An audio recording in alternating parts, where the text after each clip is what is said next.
And there was one point where he wanted to ask questions of Cody. He's like, look, man, you had that opportunity when I walked in before trial to ask questions. Now it's my turn to ask questions. But yeah.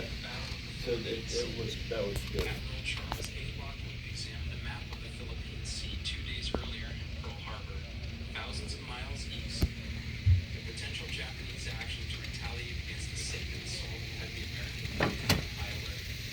Being in command of the U.S. submarine fleet, Lockwood was aware that certain of his vessels may be crucial in any conflict. In order to fight the American invasion fleet at Saginaw, the admiral imagined a square to be placed over the Philippine Sea, and he believed that any Japanese surface force would need to pass through this cube.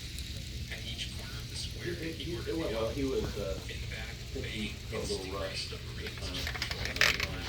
But he got it through. He got through. Later, he changed the shape 100 miles south in response to information he got. Although Cabal was not part of the first It was the patrol, most she would be executed crucial in the coming out days. of 36 She had people. already